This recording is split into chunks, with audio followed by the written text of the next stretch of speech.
क्या आप NEET UG के लिए ऑनलाइन आवेदन करना चाहते हैं तो इस वीडियो में बने रहिए, क्योंकि यहाँ पर बताने वाला हूँ कुछ खास जिसके थ्रू आप जो है नीट यूजी यानी नीट के लिए आवेदन कर सकेंगे। आप एमबीबीएस, बीएएमएस, बीएचएमएस या किसी भी तरीके के मेडिकल कोर्स के लिए ऑनलाइन आवेदन करना है तो क्या आपको जो है खासियत है, क्या आपको उसके अंदर में पॉइंट्स को याद रखना है, वो सारी चीजें इसी वीडियो में देखते रहिए।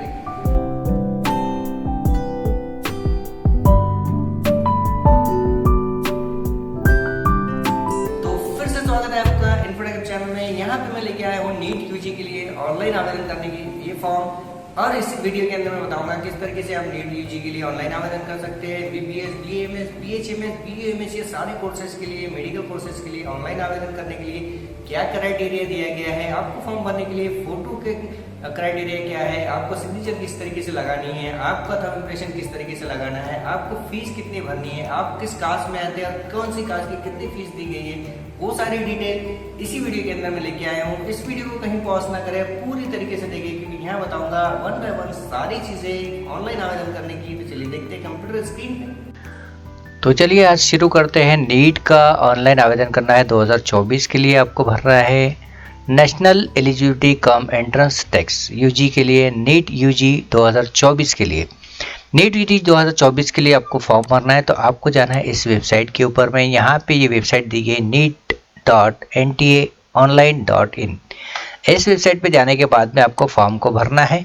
फॉर्म भरने के लिए आपको 3 स्टेप यहाँ पे दी गई। पहली स्टेप है फॉर्म रजिस्ट्रेशन, दूसरा फॉर्म फिलिंग और थर्ड होता है डॉक्यूमेंट सबमिशन। इस तरीके से आपको सारी चीज़ें करनी है यहाँ पे, और इसके बाद में आपको जो है इसके क्राइटेरिया और ये सारी चीज़ें आपको यहाँ पे मैं बताने वाला हूँ। दोस्तों आप नए हैं अगर इस चैनल पे तो सब्सक्राइब करना ना भूलें, और अगर आप पुराने हो तो कमेंट कर कर आपको किसी तरीके का इसमें कोई इशू आए तो कमेंट में ज़रूर लिखकर बताएं, क्योंकि आज का ये वीडियो जो होने वाला है काफ़ी बड़ा।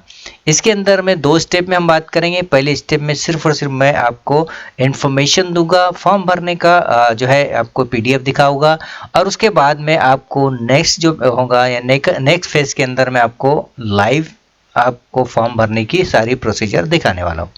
तो यहाँ पे इसके अंदर में भी अगर आप इस वीडियो को प्रॉपरली देखते हैं तो हो सकता है कि आप जो है नीट यूजी का फॉर्म प्रॉपरली भर पाए। आपको 2 तरीके के ब्राउज़र दिए गए हैं। फर्स्ट है बुलेटिन के अंदर में हिंदी और दूसरा है इंग्लिश बुलेटिन, जिसे हम ब्राउज़र कहते हैं। इस पर हमने क्लिक करने के बाद में इस तरीके से ब्राउज़र ओपन हो जाता है। इसके अंदर में national eligibility cum entrance test UG NEET UG 2024 का फॉर्म की डिटेल दी गई है। यहाँ पे सबसे पहले पेज पे लिस्ट ऑफ एब्रीविएशंस दिए गए हैं। लिस्ट ऑफ एब्रीविएशन से हमें जो है सारे कोर्सेज की डिटेल वगैरह की डिटेल आती है। इसको आप अगर आप अच्छा नॉलेज रखते हैं तो उसे पढ़े, अदरवाइज उसे आप छोड़ दें। यहाँ पे इंस्ट्रक्शन दी गई है। उसके बाद में सेकंड पे आपको नेशनल एलिजिबिलिटी टेस्ट के बारे में डिटेल दी गई है। अभी हमें ये नहीं, हमको डायरेक्टली चलना है कि डेट्स के बारे में। Important information and date at the glance. यहाँ पे ये जो डेट दी गई है, आपको सबसे पहला जो डेट दी गई है 9 फरवरी से फॉर्म स्टार्ट हुए हैं, और वो फॉर्म जो चलेगी आपके 9 मार्च 2024 तक, यानी 1 महीना। फॉर्म एक्सटेंशन भी हो सकते हैं, डेट एक्सटेंड भी हो सकती है। फीस भरना आपको 9 मार्च तक ही भरना है। 11 बजे तक आप फीस भर सकते हैं रात में, लेकिन फॉर्म फिलिंग सिर्फ 5 बजे तक चलेंगे। इस तरीके से दिया गया है। अब हम बात करते हैं कैटेगरी वाइज फीस की। सबसे पहले आती है जनरल कैटेगरी। यहाँ पे जनरल कैटेगरी और एनआरआई कैटेगरी की फ़ीस जो है 1700 रुपये दे दी गई है।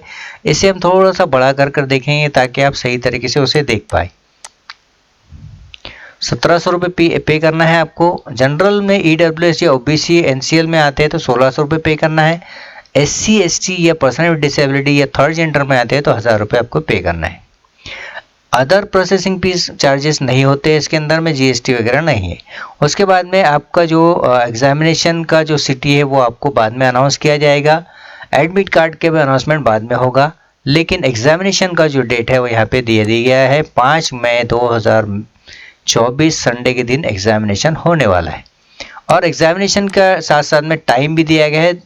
200 मिनट का आपका पेपर होगा, जिसमें 3 घंटे 20 मिनट का आपका पेपर हो सकता है, जिसके अंदर में 2 बजे पेपर स्टार्ट होगा, 5:20 पे इंडियन स्टैंडर्ड टाइम के हिसाब से ख़त्म हो जाएगा। और रिज़ल्ट जो अनाउंस होगा वो 14 जून 2024 को रिज़ल्ट अनाउंस होने वाला है। इस वेबसाइट के थ्रू यहाँ पे आपको क्लिक कर इसकी डिटेल को देखना है।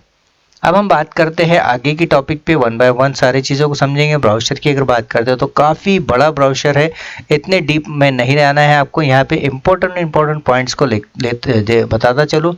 आप अगर एग्जाम सेंटर जाएंगे तो वहाँ पे आपका स्कैनिंग होगा, आपकी सारी डिटेल देखी जाएगी।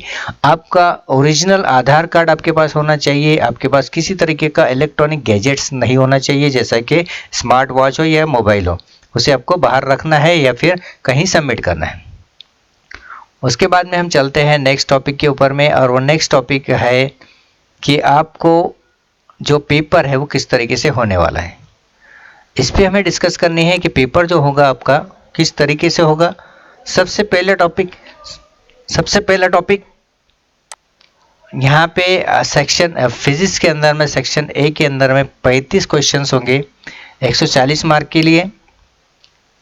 उसके बाद में सेक्शन बी में 15 क्वेश्चन होंगे 40 मार्क के लिए। केमिस्ट्री के अंदर में सेक्शन ए में 35 मार्क होंगे, 35 क्वेश्चन 140 मार्क के लिए। सेक्शन बी में 15 क्वेश्चन 40 मार्क के लिए। बॉटनी के अंदर में, इन फिजिक्स केमिस्ट्री के बाद बॉटनी के अंदर में सेक्शन ए में 35 क्वेश्चन 140 मार्क के लिए होंगे। सेक्शन बी में 15 क्वेश्चन 40 मार्क के लिए होंगे। जूलॉजी के अंदर में सेक्शन ए में 35 क्वेश्चन में 140 मार्क होंगे, और सेक्शन बी के अंदर में 15 क्वेश्चन 40 मार्क के लिए होंगे। टोटल जो मार्किंग होगा वो आपका इस तरीके से होगा, 720 मार्क का पेपर है आपका। 720 मार्क के आपको क्वेश्चंस मिलेंगे, जिसके अंदर में जो आप मार्क लेना चाहे अपने हिसाब से तैयारी कर ले सकते हैं। मेरे तरफ से बेस्ट ऑफ लक है आपके लिए कि आप ज़्यादा से ज़्यादा मार्क लें। अब हम आगे बात करते हैं कि फॉर्म की क्राइटेरिया के साथ साथ में फॉर्म फिलिंग का प्रोसीजर क्या है, किस तरीके से फॉर्म को फिल करना है।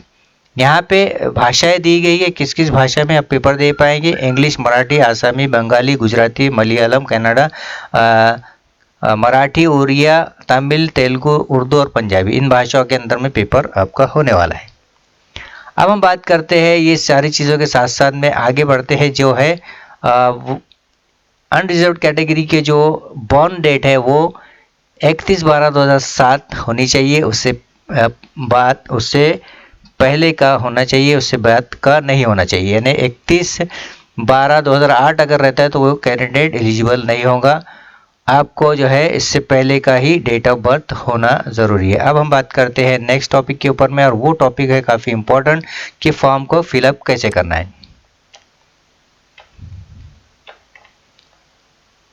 इसमें हेल्पलाइन दी गई है कि कहाँ पे आप किसी तरीके का इशू आता है तो बैंकिंग इशू के लिए क्या फ़ोन करना है, कौन से मेल पे आपको मेल करना है, ईमेल आईडी, मोबाइल नंबर दिए गए हैं, उसको भी आप अगर किसी तरीके का इशू आता है तो उस पर कॉल कर आप पूछ सकते हैं। अब हम बात करते हैं फॉर्म फिलिंग की डिटेल की। सबसे पहले आपको न्यू रजिस्ट्रेशन बटन पर क्लिक करना होता है। जैसे ही न्यू रजिस्ट्रेशन बटन पर क्लिक करते हैं तो स्टेप 2 स्टार्ट होती है। न्यू रजिस्ट्रेशन बटन पर क्लिक करने के बाद में जो है स्टेप 3 में आपको ब्राउज़र मिल जाता है। ब्राउज़र को रीड करना है, आपको चेक मार्क लगाना है, क्लिक टू प्रोसीड बटन पे क्लिक करना है। नेक्स्ट टॉपिक है, यहाँ पे ज़रा इंपॉर्टेंट टॉपिक है, इसे आपको अच्छी तरीके से समझना है कि अगर आपके पास आधार जो है मोबाइल से लिंक है तो पहला वाला ऑप्शन ले, अदरवाइज इसमें से कोई ऑप्शन ले सकते हैं। जैसे हमने इस पहले वाले ऑप्शन पे क्लिक किया, यहाँ पे आपका आधार नंबर डाला और जनरेट OTP बटन पे क्लिक किया तो यहाँ पे आपको एक OTP आएगा। यहाँ पे आपको OTP डालकर वैलिडेट OTP बटन पे क्लिक करना है। जैसे ही हमने वैलिडेट OTP बटन पे क्लिक किया तो आपका फॉर्म इस तरीके से दिखाई देने लगेगा। आधार की सारी डिटेल यहाँ पे आ जाएंगी, यानी आपका नाम, उसके बाद में आपकी डेट ऑफ बर्थ और आपका जेंडर, ये सारी चीज़ें आ जाएगी। और आपको यहाँ पे 10 क्लास की मार्कशीट के हिसाब से नाम लिखना है और ये सारी डिटेल को फिलअप करना है। यहाँ पे फादर का नाम, मदर का नाम, कैंडिडेट की date of birth, male female gender आपका डालना है, नेशनलिटी डालनी है। उसके बाद में आइडेंटिटी प्रूफ के अंदर में हम कौन सा आइडेंटिटी प्रूफ लगा रहे हैं, और यहाँ पे ऑप्शनली आपकी पूरी डिटेल यानी आपका आधार के साथ साथ में ईमेल आईडी, मोबाइल नंबर, ये सारी चीज़ें आपको यहाँ पे डालनी है और चेक मार्क लगाकर आप आगे बढ़ सकते हैं। फिर यहाँ पे कैप्चा कोड डालना है, पासवर्ड यहाँ पे अपने हिसाब से सेट करें, एक सिक्योरिटी क्वेश्चन आपको डालना है। कैप्चा कोड डाले बाद यहाँ पे सबमिट बटन पे क्लिक करना है। जैसे सबमिट बटन में क्लिक करते तो ये आपकी डिटेल जो आपने भर रखी थी वो आपको इस तरीके से दिखाई देने लगेंगी। यहाँ पे सारे ऑप्शंस आएंगे, इसे चेक मार्क लगाना है। नाम सही है, पता सही है, माता का नाम, पिता का नाम, जन्म तारीख, जेंडर, जो भी सही है उस पर क्लिक कर एग्री एग्रीमेंट पे सबमिट बटन पे क्लिक करें। एग्री एग्रीमेंट पे क्लिक करना है और सबमिट कर देना है। जैसे सबमिट पे क्लिक करते हैं तो आपको यस वाला ऑप्शन मिलेगा, तो यहाँ पे यस पे क्लिक करते OTP आएगा, वो OTP आपको डाल देना है। यहाँ पे OTP डालना है, ईमेल पे एक OTP आएगा वो डालना है, और कैप्चा कोड डाले बाद में जो है सबमिट बटन पे क्लिक करना है। जैसे सबमिट बटन पे क्लिक किया तो यहाँ पे आपको डिटेल आ चुकी होंगी, आपका एक नंबर जनरेट हो चुका है, एप्लीकेशन नंबर, पासवर्ड आपको डालना है, कैप्चा कोड और लॉगिन बटन पे क्लिक करना है। जैसे लॉगिन बटन पे क्लिक करते हैं तो यहाँ पे कंप्लीट एप्लीकेशन फॉर्म बटन पे क्लिक करना है। जैसे कंप्लीट एप्लीकेशन फॉर्म पे क्लिक करते हैं तो ये सारी डिटेल को आपको फिलअप करना है। एड्रेस जहाँ पे आपको डालना है, personal detail, person with disability, exam centre आपको सिलेक्ट करना है, क्वालिफिकेशन सिलेक्ट करना है, एड्रेस डिटेल, अपलोड डॉक्यूमेंट के अंदर में आपको अपना जो डॉक्यूमेंट मैंने बताया वो डालना है, और फाइनल सबमिशन बटन पे क्लिक करना है। उसके बाद जो है मोबाइल से वेरीफाई करना होता है। ये सारी चीज़ें हमने डाल दी। यहाँ पे मैं शॉर्ट में बता रहा हूँ ताकि आप अच्छी तरीके से समझ पाए, और आगे जो नेक्स्ट वीडियो आने वाला है उसके अंदर में फॉर्म को लाइव हम फिल करके बताने वाले। अभी ये देखिए यहाँ पे ये चीज़ें आ चुकी है। पर्सन विद डिसेबिलिटी है तो यस करेंगे, नहीं है तो नो कर कैप्चा कोड डालकर सेव एंड नेक्स्ट बटन पे क्लिक कर देंगे। अब हम आगे बढ़ेंगे। यहाँ पे पर्सन विद डिसेबिलिटी नो किया हमने, और यहाँ पे हमने कैप्चा कोड डाले और सबमिट बटन पे क्लिक किया, सेव एंड सबमिट पे। अब इस तरीके से सेव एंड सबमिट हो चुका है। अब यहाँ पे आपको डालना है एग्जाम सेंटर की detail. Exam national eligibility cum entrance exam select करना है। यहाँ पे मीडियम आपको सेलेक्ट करना है, किस भाषा में आप पेपर देना चाहते हैं। स्टेट सेलेक्ट करना है, सिटी, फिर स्टेट, फिर सिटी। उसके बाद में यहाँ पे फादर का ऑक्यूपेशन और उनका एजुकेशन, मदर का ऑक्यूपेशन और उनका एजुकेशन, यानी फादर क्या करते हैं और उनका पढ़ाई कितनी हुई है, मदर क्या करती है उसकी पढ़ाई कितनी हुई है। यहाँ पे सेंटर डिटेल आ चुकी है। इसके बाद में आपको डालना है ये सारी डिटेल जिसे हम कहते हैं क्वालिफिकेशन डिटेल। 10वीं क्लास का पूरा डिटेल आपको डालना है। उसके बाद 10वीं क्लास की डिटेल के बाद में 11th क्लास की डिटेल डालनी है, और यहाँ पे कैप्चा कोड डाले बाद सबमिट बटन पे क्लिक करेंगे। यहाँ पे देखिए 11th क्लास की डिटेल हमने डाली, रोल नंबर डाला, कितने में से कितने मार्क मिले, कौन सा स्कूल था वो डाला। 12वीं पास अगर हम लिखते हैं तो 12वीं की डिटेल डालनी है, क्या इंग्लिश में कितने मार्क मिले, केमिस्ट्री में, फिजिक्स में और बायोलॉजी में कितने में से कितने मार्क मिले। फिर कैप्चा कोड डालकर सेव एंड सबमिट बटन पर क्लिक करेंगे। फिर यहाँ पे इस तरीके से फॉर्म स्टेप एडिशनल इन्फॉर्मेशन यहाँ पे आपको ऐड करनी है, जिसके अंदर में दिया गया है कि आपको आपके एडिशनल डिटेल के अंदर में आपका अगर जुड़वा है तो यस करेंगे, नहीं है तो नो करेंगे। आपने नीट का एग्जाम दिया है तो यस करेंगे, नहीं दिया तो नो करके कैप्चा कोड डालकर सेव एंड सबमिट बटन पर क्लिक करेंगे। फिर ऑप्शन आता है नेक्स्ट स्टेप, और नेक्स्ट स्टेप में यहाँ पे हमने सारी चीज़ें डालकर सेव एंड नेक्स्ट किया। अब यहाँ पे आपको डालना है आपका फोटोग्राफ, सिग्नेचर, फादर का आधार कार्ड या फिर आपका जो पेरेंट है उनका Aadhaar card, photograph, left hand thumb और थंब इम्प्रेशन, यानी पूरे 10 उंगलियाँ।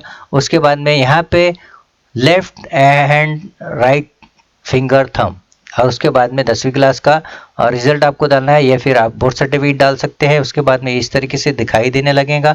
ये सारी चीज़ें आ चुकी है। अब यहाँ पे सारी चीज़ों को पढ़कर ओके करना है, चेक मार्क लगानी है, और चेक मार्क लगाने के बाद में नेक्स्ट स्टेप आती है वो है पेमेंट की। ये देखिए यहाँ पे सारी डिटेल भर चुके हैं हमने। अब जो है यहाँ पे आपको श्रेणी, ये ऑप्शन बड़ा याद रखना है आपको कि मोबाइल श्रेणी, यहाँ पे आपको जो है चॉइस कोड लेना है। चॉइस कोड 1 अगर आप लेते हैं इसका मतलब अपने फर्स्ट टाइम एग्जामिनेशन दे रहे हैं, 2 लेते हैं तो दूसरी बार एग्जामिनेशन दे रहे हैं, 3 लेते हैं तो 3 तीसरी बार एग्जामिनेशन दे रहे हैं। उसके बाद में यहाँ पे कैप्चा कोड डालकर सेंड ओटीपी पे क्लिक करेंगे। जैसे ही हमने सेंड ओटीपी पे क्लिक किया तो आपके मोबाइल पे ओटीपी आएगा। ओटीपी डाले बाद कैप्चा कोड डालना है और वेरीफाई ओटीपी पे क्लिक कर ओके कर देना है। अब ये सारी चीज़ें सबमिट हो चुकी है। फॉर्म आपका मैक्सिमम यानी 80% कंप्लीट हो चुका है। अब स्टेप आती है पेमेंट की। ये सारी चीज़ें चेक करने के बाद में आपको यहाँ से पेमेंट करनी है। उसके लिए यहाँ पे ये सारे चेक मार्क लगाने हैं कि सारा फॉर्म हमने सही भरा, नाम सही है, ईमेल सही है, मोबाइल नंबर सही है, सब चीज़ें। फाइनल सबमिशन बटन पे क्लिक करना है। जैसे फाइनल सबमिशन बटन पे क्लिक करते हैं तो यहाँ पे देखिए आपका फाइनल सबमिशन के बाद में आपको आता है एक पेमेंट का ऑप्शन, जहाँ पे आपको पेमेंट करनी है। पे नाउ पे क्लिक कर ओके करेंगे। ओके करने के बाद में अपने जो पेमेंट है वो अगर जनरल कैटेगरी की है तो 1700 रुपये आपको पे करने हैं। अगर आप दूसरी कैटेगरी में है तो वो आपसे पेमेंट उतनी बता देगा। अब यहाँ पे हमने ऑप्शन लेना है कि SBI के थ्रू करना है, HDFC, या फिर ये जो ऑप्शन है यहाँ पे काफ़ी सारे लोग कंफ्यूज हो जाते हैं कि मेरे पास SBI का कार्ड नहीं, HDFC का, ICICI का कार्ड नहीं है। ऐसा नहीं है, ये सिर्फ और सिर्फ पेमेंट गेटवे है। इसमें से कोई भी एक ऑप्शन हमने लेना है। जो भी आपके पास में कार्ड है उससे आप पेमेंट कर सकते हैं। पेमेंट प्रोसीजर होंगी, उसके बाद में पेमेंट कंप्लीट होने के बाद में पेमेंट सक्सेसफुल का मैसेज आएगा और यहाँ पे आपको सक्सेसफुल दिखाई देने लगेगा। सक्सेसफुल दिखने के बाद में यहाँ पे गो डैशबोर्ड पे जाना है और जैसे ही गो डैशबोर्ड पे जाते हैं तो आपका प्रिंट आउट निकाल देना है। अब यहाँ पे बात करते हैं फ़ोटो इस तरीके से लगानी है। पहले फ़ोटो आपको यहाँ पे आपका नाम और यहाँ पे डेट डालनी है, करंट वाली डेट। फ़ोटो में आपका जो चेहरा है पूरा दिखना चाहिए। नेक्स्ट आपके हैंड इस तरीके से दिखने चाहिए, इस तरीके से थंब इम्प्रेशन लेना है आपको, सिग्नेचर इस तरीके से करनी है आपको। ये सारी चीज़ों को आपको याद रखना है। तो दोस्तों वीडियो आपको कैसा लगा? इस वीडियो में अगर आपको कुछ कमी लगी है तो कमेंट ज़रूर करें और हमें बताएं कि क्या आपको इससे भी ज़्यादा और कोई इन्फॉर्मेशन चाहिए, क्योंकि आने वाला नेक्स्ट वीडियो नेक्स्ट टॉपिक के अंदर में हम आपको बताने वाले हैं कि फॉर्म फिलिंग लाइव किस तरीके से करना है, वो हम आगे वाले वीडियो में बताएंगे। तो अगर आप सब्सक्राइब करते हैं, हो सकता है कि इसमें कुछ मिस हो गया तो वो आपको उस वीडियो के अंदर में मिल जाए। Thank you very much once again, thank you, bye bye.